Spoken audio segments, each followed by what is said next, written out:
España tiene miles de pueblos que ya no existen, no fueron bombardeados, no desaparecieron de un día para otro, simplemente se quedaron vacíos, uno a uno, hasta que la naturaleza empezó a recuperar lo que un día fue suyo.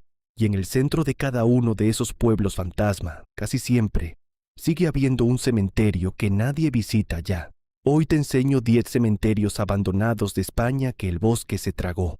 El último de esta lista no es historia antigua, es un lugar que aparece y desaparece delante de nuestros ojos, cada vez con más frecuencia, ahora mismo, en pleno verano de 2026. Quédate hasta el final, porque sin ese último lugar esta lista no tiene ningún sentido. Si nos visitas por primera vez, este canal se llama Buscador de lo Místico, y aquí comprobamos cada historia antes de contártela. Dale a suscribirte antes de que empecemos. Vamos allá.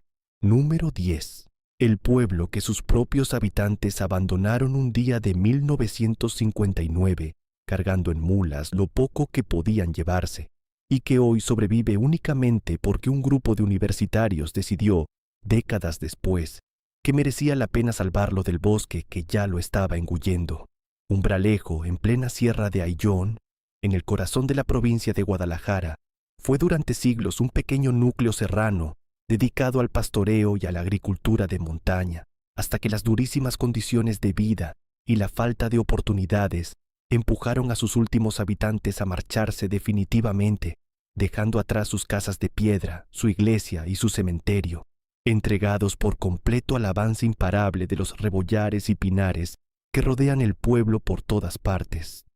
Durante casi 2 décadas, Umbralejo permaneció completamente abandonado, con sus tejados hundiéndose uno tras otro y la vegetación devorando calle a calle lo que un día fue un pueblo con vida propia. La recuperación llegó de una forma poco habitual.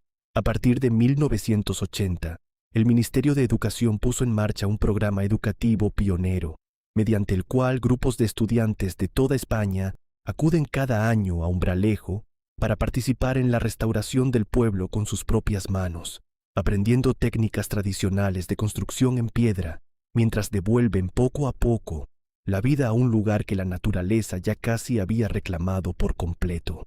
El pequeño cementerio de Umbralejo, situado junto a los restos de la iglesia, quedó igualmente cubierto durante años por zarzas y matorral, con las lápidas más antiguas prácticamente ilegibles bajo el musgo acumulado. Solo con las sucesivas campañas de limpieza y restauración impulsadas por los propios estudiantes, ha vuelto a ser visible un pequeño recordatorio de piedra en medio de un pueblo que técnicamente ya no debería existir. Imagina a Fernando, arquitecto y voluntario del programa educativo desde hace más de 15 años, 58 años, que la primera vez que visitó Umbralejo siendo estudiante, encontró la iglesia con parte del tejado ya derrumbado y el cementerio casi invisible bajo la maleza.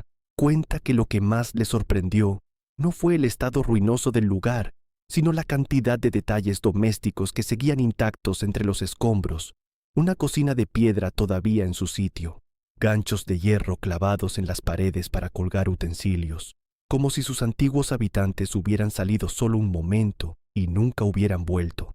Fernando explica también que el programa educativo de Umbralejo, pionero en su género cuando comenzó a principios de los años 80, ha servido de modelo para iniciativas similares en otros despoblados de España, aunque ninguno ha conseguido mantener una continuidad tan larga como este pequeño pueblo serrano.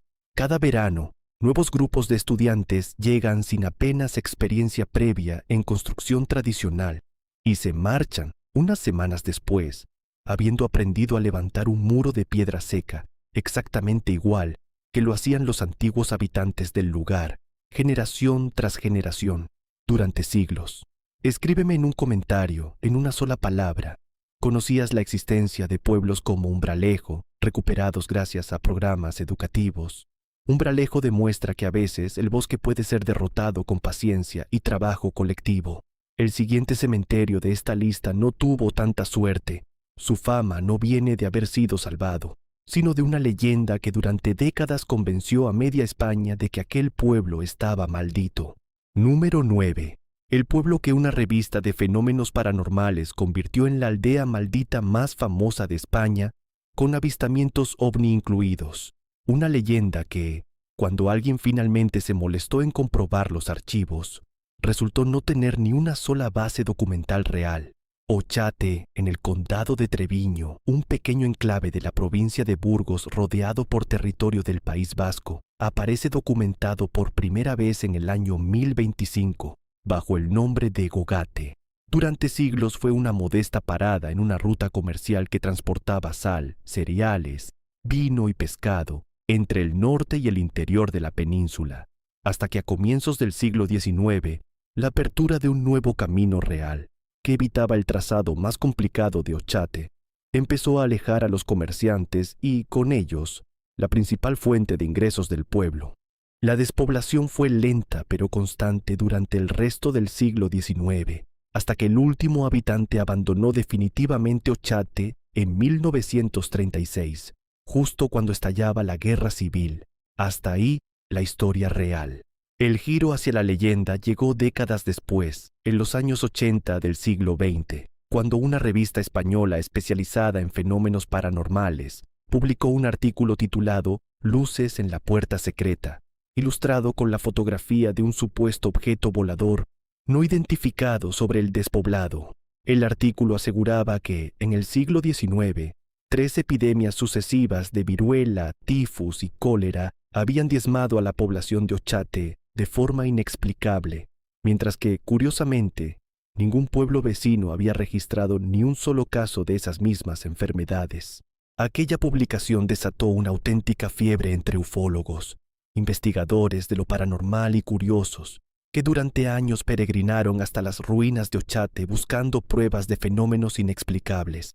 El problema es que, cuando historiadores serios se pusieron a rastrear archivos parroquiales y registros civiles de la época, no encontraron ningún documento que confirmara la existencia de esas 3 epidemias devastadoras. Tampoco encontraron nada sobrenatural en la desaparición de un párroco del pueblo en 1868, que durante años alimentó rumores de todo tipo, hasta que se descubrió que, sencillamente, había huido a Brasil. Imagina a la historiadora local Cristina, especialista en despoblados de la provincia de Burgos, 61 años, que ha dedicado buena parte de su carrera a desmontar pacientemente, archivo por archivo, cada uno de los mitos acumulados sobre Ochate. Cuenta que lo más curioso de toda esta historia no es la leyenda en sí, sino lo poco que le importa a la mayoría de los visitantes que llegan hasta el pueblo. Prefieren, con diferencia, la versión del pueblo maldito, incluso después de que se les explique, con documentos en mano, que la verdadera historia es mucho más triste y mucho más común, la de un pueblo aislado que simplemente dejó de tener sentido económico, como tantos otros en toda España. Cristina añade que existen, eso sí, un par de episodios reales y documentados, que probablemente alimentaron la fama sombría de Ochate mucho antes de la revista de los años 80. En 1868, desapareció efectivamente el párroco del pueblo sin dejar rastro oficial durante décadas, y en 1936, justo cuando se iniciaba la guerra civil, un pastor del pueblo con problemas mentales conocidos llegó a matar a otro pastor, un suceso que aceleró la marcha de las últimas familias que aún resistían. Ninguno de los 2 episodios tiene nada de sobrenatural, pero ambos, contados generación tras generación sin demasiado rigor, terminaron alimentando la fama maldita de un pueblo que en realidad solo tuvo mala suerte económica y algún que otro vecino conflictivo. Hoy solo quedan en pie algunos restos de la torre de la iglesia de San Miguel, en medio de un páramo silencioso donde el viento, eso sí, sopla con una fuerza que fácilmente explica por qué tantas leyendas encontraron ahí su hogar. Ochate demuestra que a veces la realidad, por aburrida que sea, importa mucho menos que una buena historia bien contada. El siguiente cementerio de esta lista no necesita ninguna leyenda inventada. Su historia real, la de un hombre que enterró él solo a todo su pueblo, ya es suficientemente desgarradora sin añadir nada de más. Número 8. El pueblo que inspiró la novela más desgarradora sobre la despoblación española jamás escrita, ambientada en el monólogo de un hombre que, antes de morir solo, tuvo que cerrar los ojos de todos sus vecinos. Ainiel, en la comarca del Sobrepuerto, en pleno Pirineo osense, formaba parte de un conjunto de pequeños pueblos de montaña, junto a Bergusa, Otal, Escartín, Bazarán, Sillas y Sasa, que durante siglos sobrevivieron gracias a una ganadería y una agricultura de subsistencia extraordinariamente duras. En 1920, Ainel llegó a contar con 83 habitantes repartidos en una docena de familias. El desarrollo industrial de mediados del siglo XX, con la promesa de trabajos menos duros en las ciudades, provocó un éxodo que muchos otros pueblos de la zona sufrieron por igual. Algunas comarcas enteras del Pirineo aragonés llegaron a perder hasta el 80% de su población en apenas unas décadas. La última familia cerró definitivamente su casa en Ainiel en 1971. Hoy, de las antiguas viviendas del pueblo apenas queda nada en pie salvo el molino, situado al fondo de un barranco, que se conserva relativamente bien gracias al trabajo de asociaciones culturales locales. Pero fue la publicación, en 1988, de la novela La lluvia amarilla, del escritor leonés Julio Llamazares, la que convirtió a Ainielle en el símbolo más reconocible de toda España de lo que significa la despoblación rural.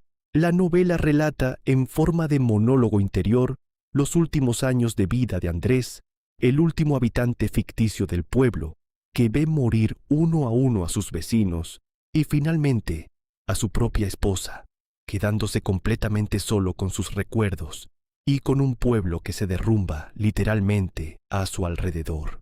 Aunque Andrés es un personaje inventado, se inspiró libremente en la figura real de José del Rufo, uno de los últimos habitantes documentados de Ainielle, fotografiado en los años previos al abandono definitivo del pueblo. Existe además una canción popular, compuesta después del éxito de la novela, cuyos versos resumen mejor que cualquier explicación lo que queda hoy de Ainielle, que solo quedan cementerios con las tumbas amorradas a una tierra que los muertos siguen teniendo por suya. Imagina a Pilar, descendiente de una de las familias originarias de Ainielle, 67 años, que cada segundo sábado de septiembre acude religiosamente, junto a otros antiguos vecinos y sus descendientes, a la reunión anual que se celebra en el pueblo para comer juntos y asistir a una misa entre las ruinas. Cuenta que, aunque ella misma nunca llegó a vivir en Ainielle, siente el lugar como si fuera su verdadero hogar, precisamente por esas historias que su abuela le contaba de niña sobre la vida allí arriba, antes de que el bosque terminara de tragarse las calles del pueblo. Pilar recuerda también que Ainielle no estaba solo, formaba parte de toda una constelación de pueblos hermanos en el sobrepuerto, todos ellos abandonados en fechas muy similares, lo que convierte a esta comarca entera en, probablemente, la zona de Europa con mayor densidad de pueblos completamente despoblados. Caminar hoy entre Bergusa, Otal o Escartín, siguiendo la misma ruta que aparece descrita en la novela de Llamazares, significa atravesar una tras otra las ruinas de comunidades que en su día se conocían, se ayudaban en las cosechas y compartían fiestas, y que hoy comparten únicamente el mismo destino de silencio y vegetación.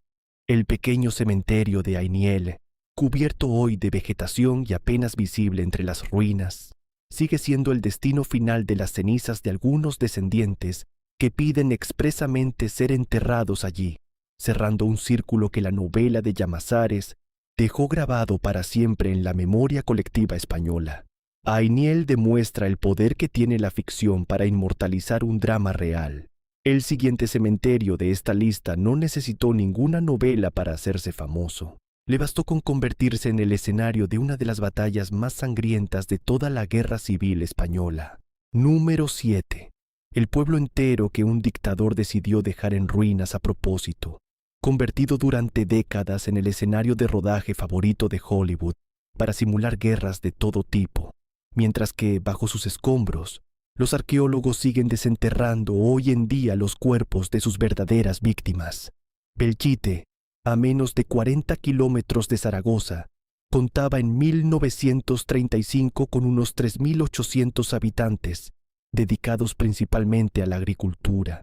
En agosto de 1937, durante la Guerra Civil Española, el pueblo quedó atrapado en medio de una ofensiva del Ejército Popular Republicano que intentaba avanzar hacia Zaragoza.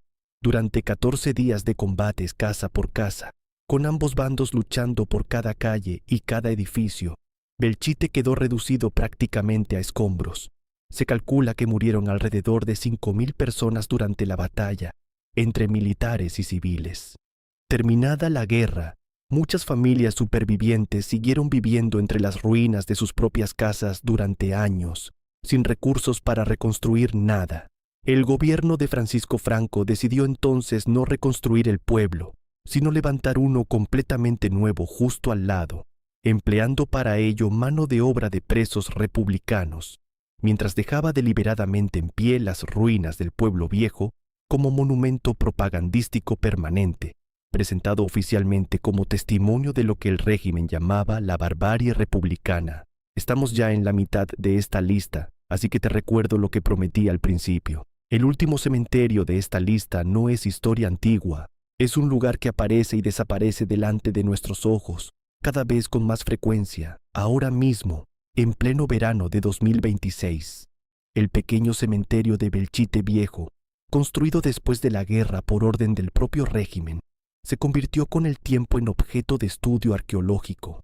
En 2022, equipos de arqueólogos y antropólogos forenses comenzaron excavaciones sistemáticas en busca de los restos de represaliados de ambos bandos, encontrando entre las tumbas lápidas con inscripciones abiertamente politizadas, algunas dedicadas a personas asesinadas por represaliados de un bando y otras a víctimas del bando contrario, coexistiendo en el mismo pequeño recinto.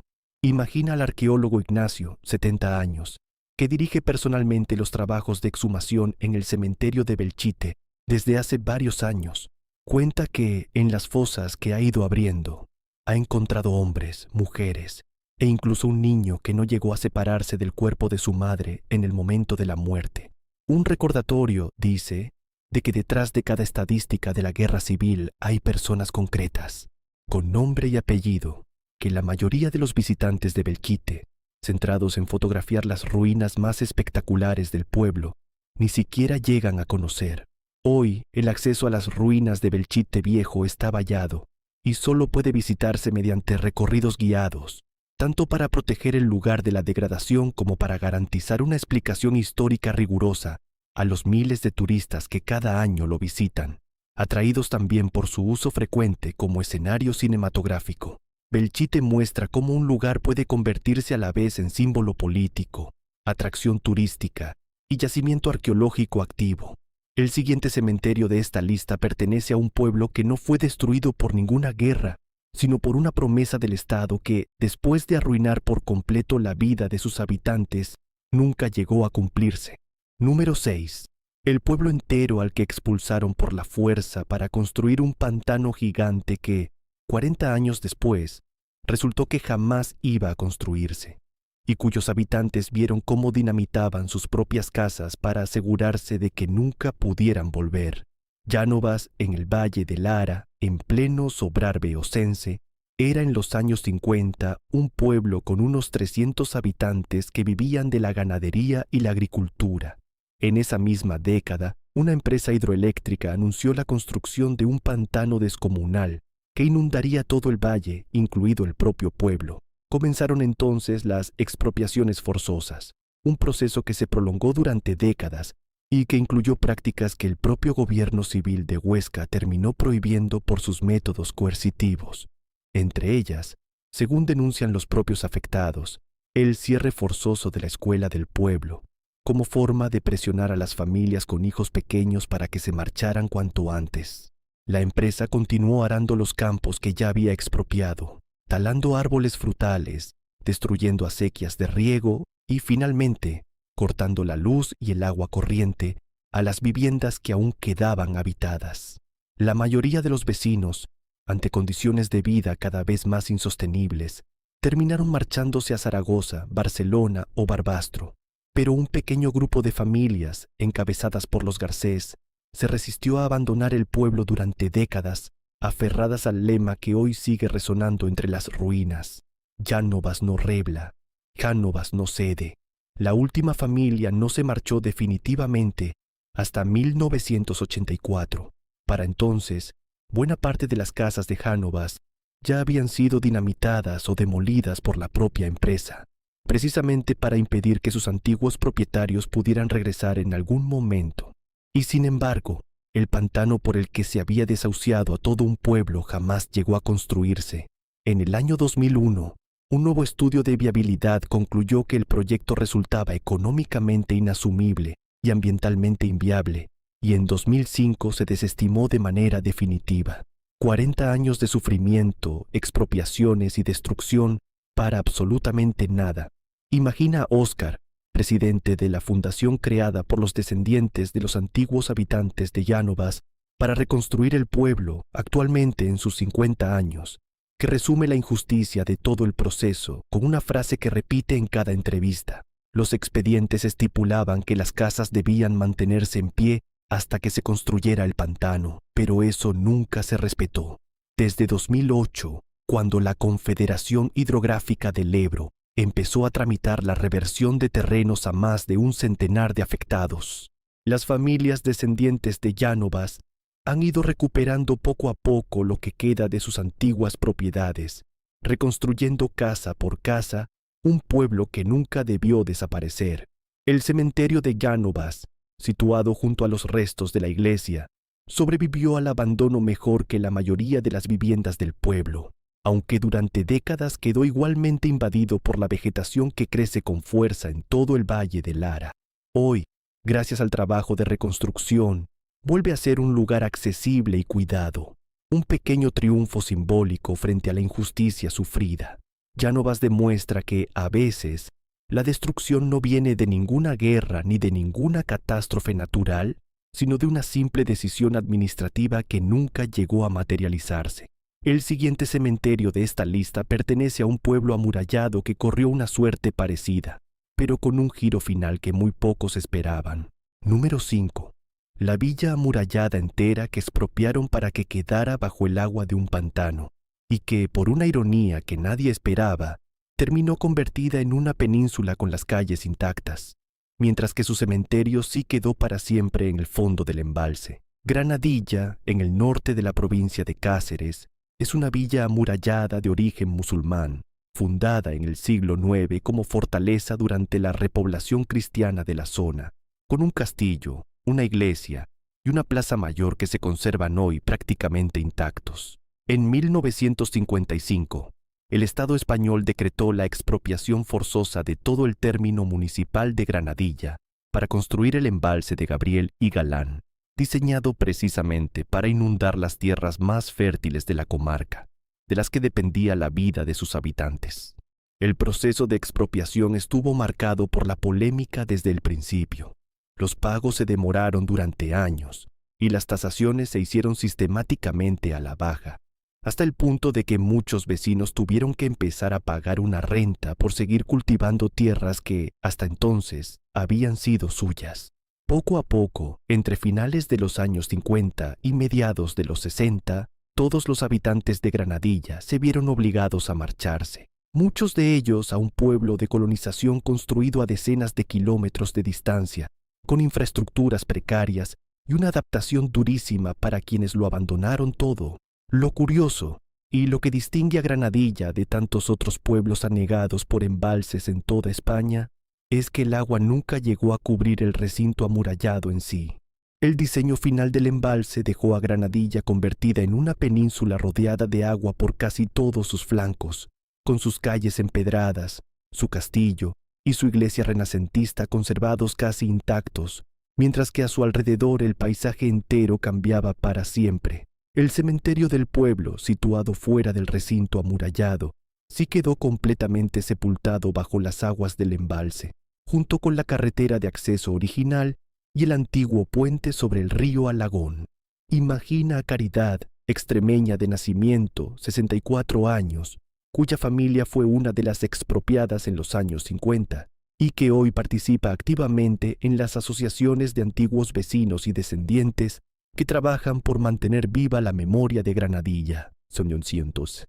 Cuenta que cada vez que sube a lo alto de la torre del homenaje del castillo y contempla las aguas del embalse extendiéndose hasta el horizonte, no puede evitar pensar en que, en algún punto bajo esa superficie tranquila, siguen estando las tumbas de sus antepasados, a las que ya nadie puede llevar flores. En 1980, Granadilla fue declarada Conjunto Histórico-Artístico, y desde entonces distintos programas de recuperación, incluido uno de carácter educativo similar al de Umbralejo, han permitido restaurar buena parte del recinto amurallado, convirtiéndolo hoy en uno de los pueblos abandonados más visitados de toda Extremadura. Granadilla sobrevivió como pueblo, aunque perdió a su gente y a sus muertos. El siguiente cementerio de esta lista perteneció a un pueblo que no tuvo esa suerte a medias. El agua se lo tragó por completo, calles, iglesia y camposanto incluidos, sin dejar ni una península a la que aferrarse. Número 4. El pueblo cuyos vecinos tuvieron que abandonar sus propias casas con el agua ya rozándoles los tobillos, en una escena que los pocos supervivientes que todavía la recuerdan describen como directamente apocalíptica. Mansilla de la Sierra, en el extremo occidental de La Rioja Alta, fue durante siglos un pueblo construido casi por completo en piedra, con sus propias calles empedradas y un puente medieval sobre el río Najerilla. El proyecto de embalsar sus aguas se planteó ya durante la Segunda República, con el objetivo de regar las huertas del Alto Najerilla y proporcionar electricidad a decenas de pueblos de la comarca, pero fue finalmente el régimen franquista quien retomó y ejecutó la obra, empleando en su construcción, entre otros trabajadores, a presos republicanos. El 1 de abril de 1960 se cerraron definitivamente las compuertas de la presa. Los últimos vecinos, poco más de un centenar según los registros de la época, tuvieron que abandonar sus hogares mientras el agua ya empezaba a subir por las calles del pueblo, en una salida tan precipitada que muchas familias apenas tuvieron tiempo de rescatar lo más esencial. Un documento oficial fechado apenas unas semanas antes de la inundación reconocía explícitamente a los vecinos que ya no había posibilidad alguna de modificar el proyecto del embalse, limitándose a prometer que se velaría por su bienestar futuro. El nuevo Mansilla de la Sierra se construyó a toda prisa en una ladera cercana, con casas alineadas de 3 plantas pero sin electricidad ni calles asfaltadas en sus primeros años, y con indemnizaciones que muchos antiguos vecinos consideraron insuficientes. Solo unas semanas después de la inundación, el nivel del embalse bajó por primera vez, permitiendo a los antiguos habitantes contemplar, por última vez organizadamente, las tejas de sus propias casas, que a duras penas y tras muchas negociaciones les autorizaron a rescatar para reutilizarlas en las nuevas construcciones. Imagina a Teodora, una de las últimas personas vivas que recuerda el traslado forzoso, actualmente en sus 90 años, que de niña vio cómo su propia casa desaparecía bajo el agua mientras la familia se instalaba, sin apenas pertenencias, en el pueblo nuevo.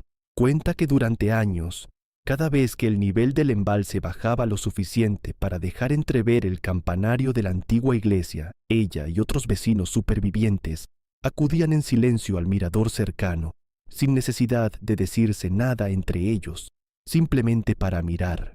Una cruz procesional mozárabe del año 1109, fabricada en láminas de plata y considerada la pieza más valiosa de la antigua parroquia, fue trasladada a Burgos durante el proceso de inundación y tardó años en regresar a Mansilla, donde hoy encabeza las principales procesiones del pueblo como símbolo de continuidad frente a la pérdida.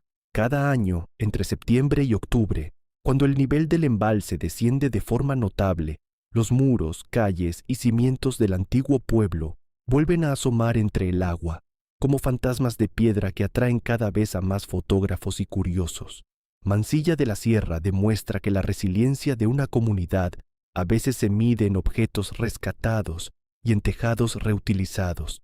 El siguiente cementerio de esta lista pertenece a un pueblo catalán, cuya torre de iglesia, asomando en solitario sobre las aguas de un pantano, se ha convertido en una de las imágenes más repetidas de la sequía española de los últimos años.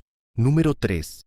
La iglesia más antigua del mundo que se conserva en pie bajo el agua, cuyo campanario se ha convertido en el termómetro más fotografiado de la sequía española, y cuyo pequeño cementerio, sumergido junto a ella, solo se deja ver en los momentos más desesperados de escasez hídrica. Sant Romà de Sau, en la comarca catalana de Osona, era un asentamiento documentado ya desde el año 917. con una iglesia de estilo románico lombardo consagrada en 1061. Durante la dictadura franquista, en la década de 1960, se construyó el pantano de Sau en el río Ter, con el objetivo de abastecer de agua potable a la creciente Barcelona. El proyecto implicó la inundación completa del valle donde se asentaba el pueblo, sumergiendo bajo el agua tanto las viviendas como la propia iglesia y su cementerio adyacente. El pueblo desapareció definitivamente bajo las aguas en 1962. A diferencia de lo que ocurrió en tantos otros pueblos anegados por embalses en España, la iglesia de San Román no fue demolida antes de la inundación, sino que se dejó intacta, sumergida a una profundidad que en condiciones normales alcanza los 23 metros. Solo la punta del campanario, de estilo románico y 3 plantas de altura, sobresale habitualmente del agua cuando el embalse está a niveles considerados normales. En 2021, un estudio de la organización Official World Record, realizado en colaboración con la Universidad de Barcelona, confirmó oficialmente que Sant Romà de Sau es la iglesia más antigua del mundo que se mantiene en pie estando sumergida bajo el agua. Cuando España sufre episodios de sequía severa, algo cada vez más frecuente en los últimos años, el nivel del pantano de Sau desciende de forma dramática, dejando a la vista primero la base del campanario, después toda la iglesia, y en los casos más extremos incluso las calles empedradas del antiguo pueblo, su molino con capilla propia, la antigua central eléctrica, y junto a todo ello, las tumbas de su cementerio, normalmente invisibles bajo varios metros de agua. Imagina al fotógrafo catalán Guillermo, especializado en documentar la evolución del pantano de Sau desde hace más de una década, que describe la sensación de fotografiar el pueblo completamente expuesto como algo que combina fascinación científica y una tristeza difícil de explicar, porque cada fotografía espectacular que consigue, dice, es en realidad la prueba visual de una crisis hídrica cada vez más grave para millones de personas que dependen de esa misma agua. En los episodios de sequía más extremos, las autoridades catalanas han tenido que restringir e incluso cobrar entrada para acceder al mirador del pantano, ante la avalancha de curiosos y fotógrafos que acuden cada fin de semana a contemplar el fenómeno, generando en la zona lo que algunos ya llaman turismo de sequía. Sant Romà de Sau convierte la crisis climática en un espectáculo visual imposible de ignorar. El siguiente cementerio de esta lista pertenece a un pueblo gallego que ni siquiera tuvo la opción de quedarse donde estaba. Lo trasladaron entero, piedra a piedra, incluida su iglesia, a un lugar completamente nuevo. Número 2. El pueblo entero que decidieron no dejar morir bajo el agua sin más, sino desmontar edificio a edificio, piedra por piedra, marcando cada bloque con un número para poder reconstruirlo en otro lugar. Una operación de rescate arquitectónico casi sin precedentes en toda España. Portomarín, en la provincia gallega de Lugo, es una parada obligada del Camino de Santiago desde la Edad Media, situada históricamente junto al río Miño. En los años 60 del siglo XX, la construcción del embalse de Belesar amenazó con sumergir por completo el casco histórico del pueblo, incluida su joya arquitectónica, la iglesia de San Nicolás, un templo fortificado del siglo XII y XIII, con aspecto casi de castillo, construido originalmente por la Orden de San Juan de Jerusalén. A diferencia de lo ocurrido en San Romà de Sau, o en tantos otros pueblos condenados a desaparecer bajo las aguas sin más, en Portomarín se tomó una decisión poco habitual. Antes de la inundación, un equipo de canteros y arquitectos desmontó la iglesia de San Nicolás piedra a piedra, numerando cuidadosamente cada bloque de granito para poder reconstruir el edificio de forma idéntica en una nueva ubicación, sobre una colina cercana al pueblo original, a salvo del nivel previsto del embalse. Junto a la iglesia se trasladaron también otros edificios notables del casco antiguo, entre ellos varias casas señoriales con sus escudos heráldicos originales. El antiguo emplazamiento de Portomarín, incluido su cementerio histórico, quedó definitivamente sumergido bajo las aguas del embalse de Belesar a comienzos de los años 60. El nuevo Portomarín, construido en altura sobre la colina, conserva hoy un trazado urbano completamente distinto al original, con calles porticadas que recuerdan a las del pueblo desaparecido. pero organizadas según un plan urbanístico moderno diseñado específicamente para la reubicación. Imagina a José, historiador local especializado en el Camino de Santiago, 59 años, que explica a los peregrinos que hacen parada en Portomarín que, aunque la iglesia de San Nicolás parece haber estado siempre en su actual emplazamiento, en realidad es un edificio literalmente trasplantado, piedra por piedra, desde un pueblo que ya no existe.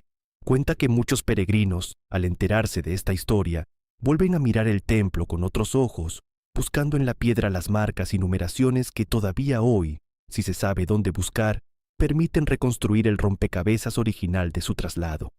En época de sequía severa, cuando el nivel del embalse de Belezar desciende lo suficiente, todavía pueden distinguirse en el fondo del pantano los restos del antiguo puente medieval de Portomarín y algunas estructuras del pueblo original, incluido el terreno donde se ubicaba el antiguo cementerio, un recordatorio silencioso de que, por muy bien planificado que estuviera el traslado, no todo pudo salvarse del agua.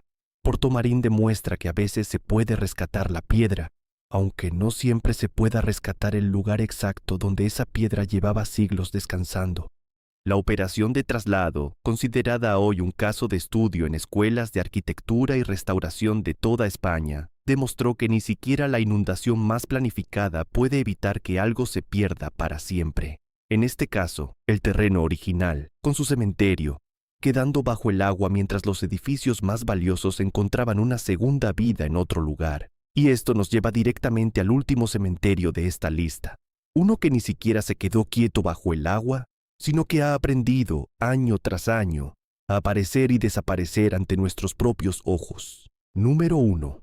El pueblo que lleva más de 3 décadas jugando al escondite con el agua, apareciendo cada vez con más frecuencia según pasan los años. No porque alguien lo haya decidido así, sino porque España, verano tras verano, tiene cada vez menos agua para mantenerlo oculto. Aceredo, en el municipio de Lobios, provincia de Ourense, quedó completamente sumergido el 8 de enero de 1992, cuando una hidroeléctrica portuguesa cerró las compuertas del embalse del Lindoso en el río Limia, un curso de agua que fluye entre España y Portugal. Junto a Aceredo, otros 4 pueblos de la misma zona gallega, Arreloeira, Buscalque, Obao y Lantemil, quedaron igualmente engullidos por las aguas. La construcción del embalse provocó una fuerte oposición vecinal, con manifestaciones, cargas policiales e incluso una huelga de hambre de 10 días protagonizada mayoritariamente por mujeres de la zona, que sin embargo no lograron evitar la inundación final.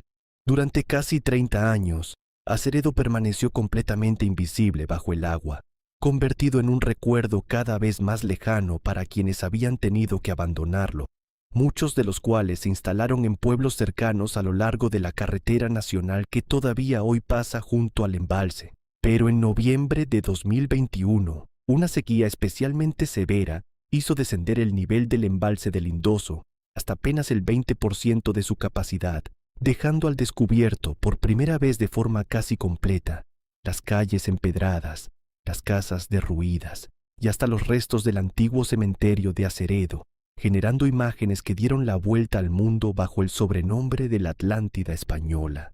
Desde entonces, el fenómeno se ha repetido con una frecuencia cada vez mayor. Analistas climáticos llevan años advirtiendo de que los periodos de sequía en la península ibérica son cada vez más largos, más intensos y más frecuentes, consecuencia directa del cambio climático, y Aceredo se ha convertido, sin proponérselo, en el símbolo visual más potente de esa misma crisis, aparecido y reaparecido en portadas de medios de todo el mundo cada vez que el embalse vuelve a vaciarse. Imagina a Francisco, antiguo vecino de Aceredo, actualmente instalado en un pueblo cercano junto a la carretera nacional, que cada vez que el embalse baja lo suficiente para dejar ver de nuevo las calles donde creció, se acerca a caminar entre las ruinas de lo que fue su casa. Cuenta que la primera vez que esto ocurrió, en 2021, después de casi 30 años sin pisar aquel suelo, encontró todavía objetos personales de otros vecinos, carros oxidados y restos de mobiliario urbano, exactamente donde el agua los había dejado 3 décadas atrás, como si el tiempo, bajo la superficie, se hubiera detenido por completo. Cada verano, ahora ya de forma casi rutinaria, cientos de curiosos y fotógrafos acuden a presenciar la reaparición de Aceredo, en lo que algunos medios han bautizado ya como turismo de sequía. El gobierno autonómico gallego contrata cada año guías turísticos para explicar a los visitantes por qué este pueblo concreto, de entre los miles que la España del siglo XX sacrificó por embalses y pantanos, se ha convertido en el símbolo más reconocible de todos ellos, precisamente porque su desaparición nunca terminó de ser definitiva. Y aquí es exactamente donde esta lista cierra su círculo completo. Empezamos con pueblos que el bosque devoró lentamente, a lo largo de décadas de abandono silencioso. Terminamos con un pueblo que el agua se tragó de golpe en un solo día y que ahora, cada vez con más frecuencia, la propia crisis climática nos obliga a mirar de nuevo, verano tras verano, como recordatorio de todo lo que España ha ido dejando atrás en nombre del progreso. Escríbeme en los comentarios cuál de estos 10 cementerios te ha sorprendido más y si conocías la historia real detrás de alguno de ellos. De verdad quiero leer tus respuestas. Y si quieres que sigamos investigando los rincones más fascinantes de España antes de que los visites tú mismo, suscríbete a Buscador de lo Místico. Aquí no inventamos historias para impresionarte, las comprobamos antes de contártelas. Nos vemos en el próximo vídeo.